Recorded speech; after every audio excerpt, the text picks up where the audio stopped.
안녕하십니까? 오늘은 루터의 이신칭 이론에 대한 이야기를 하겠습니다. 이신칭 이론을 교리적으로 이미 한번 살펴보았습니다. 관련된 영상이 있으니까 관심 있는 분들은 한번 참고해 보시기 바랍니다. 오늘은 역사적으로 이신칭 이론을 살펴보려고 합니다.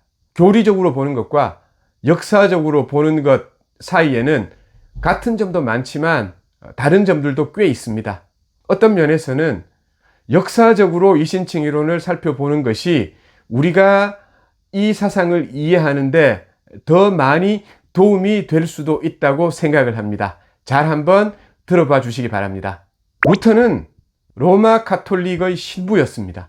그래서 기본적으로 중세 교회의 전통을 인정하는 선에서 출발했습니다. 중세 교회도 기본적으로 하나님의 은혜를 인정합니다. 100% 인간의 행함으로 구원을 받는다고 생각하는 혹은 그렇게 주장하는 기독교 신학자는 거의 없다고 봐도 됩니다. 그러나 천주교의 경우에 인간의 행위를 강조하는 것은 사실입니다. 그렇지만 천주교 역시 인간의 행위가 부족하고 인간은 늘 죄를 짓고 살기 때문에 이 죄의 문제를 해결하는 종교의식이 필요하다고 생각했습니다. 그 대표적인 것이 고해성사죠. 사람이 죄를 지으면 천주교의 사제에게 찾아가서 내 죄를 고백합니다. 그러면 그 사제가 당신은 그런 죄를 지었군요 라고 하면서 일종의 행동 지침을 줍니다. 예를 들어서 일주일 금식 기도를 하라든지 아니면 열흘 동안 혹은 보름 동안 봉사활동을 하라든지 하는 행동 지침을 줍니다. 이것을 보속이라고 합니다. 이 보속의 행위를 마치면 내 죄가 용서받는다는 것이 천주교의 가르침이었습니다. 루터도 이런 고해성사의 전통을 기본적으로 인정하고 열심히 고해성사를 했습니다. 기본적으로 루터는 굉장히 예민한 죄의식을 가지고 있는 사람이었습니다. 그래서 아침에 일어나서 조금 있다가 내가 죄를 지었구나 생각하고 고해를 하러 갑니다. 그리고 점심도 먹기 전에 그동안 내가 또 이런 죄를 지었어, 이런 악한 생각을 했어 하면서 또 고해를 합니다. 일반 성도들이 죄를 지으면 신부님에게 고해를 하죠. 루터는 신부잖아요. 신부가 죄를 지으면 누구에게 고해를 합니까? 선배 신부에게 고해를 합니다. 그래서 루터는 선배 신부에게 고해를 하러 갔는데 하루에 4번, 5번씩 고해를 하기도 했고 어떨 때는 한 번 고해하는데 4시간, 5시간씩 자기의 죄를 고백하는 일도 있었다고 합니다. 이렇게 되면 그 선배 신부님이 무척 피곤하겠죠. 그래서 어느 날 그 선배 신부님이 루터에게 이렇게 말했다고 합니다. 여보게 마틴, 이제부터는 좀 죄다운 죄를 짓고 난 다음에 고해실로 찾아오게, 이런 말을 할 정도였다고 합니다. 그런데 루터에게는 이 고해성사가 너무너무 심각한 문제였습니다. 하나님 앞에 구원을 받으려면 내가 죄를 고백하고 보속의 행위를 다 행해야 됩니다. 그러면 내가 죄 용서받고 하나님의 은혜를 받을 수 있다고 루터도 믿었습니다. 그런데 문제는 내가 고해성사하지 않은 죄는 어떻게 되나요? 내가 고해성사하지 않으면 죄 용서를 못 받지 않습니까? 그러니까 내가 지은 모든 죄를 다 기억해서 고해를 해야 되는데 내가 지은 모든 죄를 다 기억해서 고해를 했다는 확신이 루터에게는 없었던 것입니다. 그래서 죄 사함의 확신이 불가능했다는 것이 루터의 영적 고민의 근원이었습니다. 이것이 루터의 영적 불안감의 근원이었던 것입니다. 이러한 불안과 절망 속에서 루터는 중세 후기의 새로운 신학 사상을 발견했습니다. 이 중세 후기의 새로운 신학 사상에 따르면 인간이 최소한의 믿음과 겸손만 가지고 있으면 하나님께서 그 믿음과 겸손을 보시고 굉장히 큰 은혜로 보답해 주신다는 가르침이었습니다. 아주 겸손하게 정말로 겨자씨만한 믿음만 가지고 있다면 하나님께서 그것을 기쁘게 보시고 큰 은혜를 주신다는 것이었습니다. 그런데 단 여기에서 최초로 행해야 할 그 최소한의 겸손과 믿음은 하나님의 은혜 없이 인간 스스로가 성취해야 할 공로와 같은 것이었습니다. 루터는 처음에는 이 사상을 접하고 기뻐했지만 점점 깊이 생각하고 고민할수록 그 최소한의 겸손, 그 최소한의 믿음조차도 나에게는 없는 것 같다라고 생각을 하기 시작했습니다. 은혜 없이 어떻게 내가 겸손할 수 있고 은혜 없이 어떻게 내가 믿음을 가질 수 있는가? 하나님 앞에서 나는 그런 작은 믿음, 그런 작은 겸손도 없어서 결코 하나님을 만족시킬 수 없다. 나의 죄의 문제는 어떡하지? 나는 어떻게 구원받을 수 있지? 이런 고민을 계속해서 했습니다. 그러던 어느 날 문득 루터는 진정한 영적인 깨달음을 얻게 됩니다. 이 루터의 영적인 깨달음이 언제였는지에 대해서는 루터 전문 학자들마다 의견이 조금씩 다릅니다. 다만 옆길로 나가서 한 가지만 말씀드리자면 이렇습니다. 루터가 로마 교황청을 사절단으로 방문했을 때 빌라도의 계단을 올랐다고 하죠. 그 빌라도의 계단 하나 오르고 주기도문 외우고 하나 오르고 주기도문 외우고 그런 식으로 빌라도의 계단을 끝까지 올라갔는데 이건 아니야. 오직 믿음으로 구원을 얻는 것이지 인간의 행함으로 구원 얻는 것은 아니야. 라는 이신칭의의 깨달음을 거기에서 얻고 그 빌라도의 계단을 그냥 내려와 버렸다. 라는 이야기를 합니다. 하지만 이것은 정사가 아니라 야사에 속하는 이야기입니다.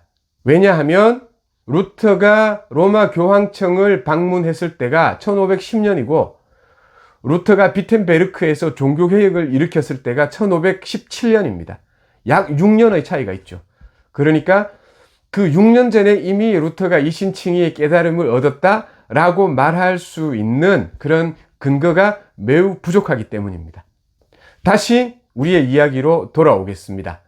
루터는 하나님께서 인간에게 너 이 정도의 업적, 이 정도의 공로를 쌓아야 돼 라고 하나님께서 요구하시는 그런 능동적인 의가 아니고 하나님께서 우리에게 선물로 주시는 그런 수동적인 의를 통해서 우리를 구원해 주신다는 사실을 깨달았습니다. 능동적인 의가 아니라 수동적인 의, 이 수동적인 의라는 것이 곧 믿음이다 라는 것이 루터의 깨달음이었습니다. 수동적인 의라는 것은 인간이 무엇인가 주체적으로 행동하는 것이 아니고 예수님께서 십자가에 이루신 의를 믿음으로 받아들이는 것입니다. 그래서 수동적인 의라고 이야기를 합니다. 그리고 예수님께서 십자가에서 이루신 의는 내가 이룬 의가 아니잖아요. 예수님의 의잖아요. 그래서 나의 바깥에 있는 것입니다. 그래서 이것을 외부적인 의라고 말하기도 하고요. 내 것이 아니고 예수님의 것이기 때문에 나에게는 아주 낯선 것입니다. 그래서 이것을 낯선 의라고 부르기도 합니다. 이 낯선 의라는 말이 루터의 이신칭 이론을 이해하는 핵심적인 키워드라고 생각을 하시면 되겠습니다. 루터 이전에 많은 신앙의 선배들도 하나님의 은혜와 믿음을 강조하고 로마 카톨릭 신학을 비판했었습니다. 그렇지만 이 은혜와 믿음의 원리를 끝까지 밀고 나가서 이 의가 바로 낯선 의고 이 낯선 의가 바로 믿음의 선물이라고 주장한 것은 루터의 큰 업적이고 성취였습니다. 어거스틴의 경우 은총의 박사라고 불릴 만큼 하나님의 은혜를 매우 강조했던 사람입니다. 그러나 이 어거스틴도 우리가 하나님의 은혜를 받으면 내 인격이 실제로 의로워진다고 생각을 했습니다. 은혜가 내 속에 들어오면 내가 실제적으로 변하고 내가 실제적으로 의롭게 된다고 가르쳤습니다. 마틴 루터는 이 생각을 거부했습니다. 내가 실제로 의로워지는 것은 아니다. 그리스도의 낯선 의 때문에 내가 의롭다고 칭함을 받는 것이다. 라는 것이 루터의 생각이었습니다. 이 낯선 의라는 말을 루터는 중요하게 했지만 그 이후 우리들은 이 낯선 의라는 말에 대해서 잘 들어보지 못했기 때문에 여러분들에게는 낯선 개념일 수도 있을 것입니다. 그렇지만 이 루터의 낯선 의라는 개념은 루터 이신칭의론의 핵심이라는 것을 꼭 기억하시고 한번 찬찬히 잘 생각해 보셨으면 좋겠습니다. 내가 정말 이 낯선 의를 제대로 이해하고 있는지를 확인할 수 있는 방법은 무엇이냐 하면은 어떤 면에서는 낯설다는 느낌입니다. 그리스도의 의를 내가 붙잡았어요? 그리스도의 의가 내 속에 있어요? 그렇지만 이것은 내 것이 아닙니다. 그래서 아주 낯설어요. 내가 의인이라고 말하는 것이 나에게 아주 낯설어요. 나는 죄인이에요. 그런데 하나님이 나를 의인으로 불러줘요. 그래서 너무 이상합니다. 너무 낯섭니다. 이런 느낌이 들면 루터의 이신칭의론의 핵심인 낯선 의를 제대로 이해하고 있는 것입니다. 그래서 루터는 유명한 말을 합니다. 그것이 우리는 의인인 동시에 죄인이라는 이야기입니다. 하나님께서 나를 보실 때는 내가 의인입니다. 왜요? 그리스도의 낯선 의를 나의 의로 인정해 주시기 때문이죠. 내가 나를 볼 때 나는 죄인입니다. 왜요? 내 속에 있는 의는 그리스도의 의지 나의 의가 아니거든요. 나는 의인이 아닙니다. 그래서 나는 죄인입니다. 이 두 가지 역설이 공존하고 이것을 표현하는 것이 의인인 동시에 죄인이라는 유명한 루터의 말입니다. 이것을 올바로 이해해야 이신칭의론의 핵심에 가까이 다가갈 수 있습니다.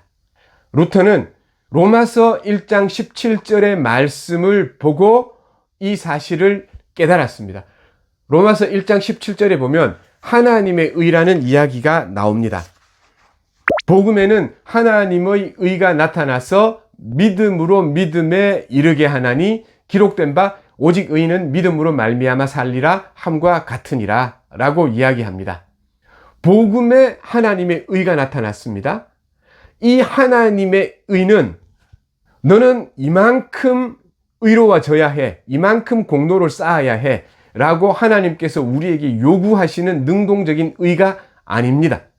하나님께서 우리에게 믿음을 주시고 너는 예수 그리스도를 붙잡아라. 내가 너에게 믿음을 선물로 주겠다 라고 말씀하신 선물로 주신 믿음의 의입니다. 그러면 내가 예수님을 붙잡죠? 그러면 예수님의 의가 내 안에 들어오죠? 그러면 내 안에 들어온 예수님의 의를 보시고 하나님께서 나를 의롭다고 해주는 것입니다. 이것이 복음에 하나님의 의가 나타났고 믿음으로 믿음에 이르게 한다는 뜻입니다. 이것이 루터의 깨달음입니다.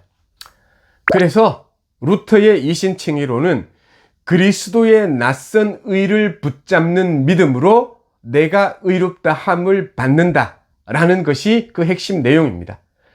내가 그리스도를 붙잡으면 그리스도께서 우리 안에 현존하시게 됩니다. 믿음 그 자체는 힘이 없습니다. 그리스도를 붙잡는 믿음이 힘이 있습니다. 그리스도 때문에 힘이 있는 거죠.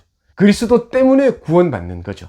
그러니까 믿음만 그리스도 없이 낯선 의 없이 공허하게 믿음만 강조하는 것은 루터의 이신칭의론과는 꽤 거리가 멉니다.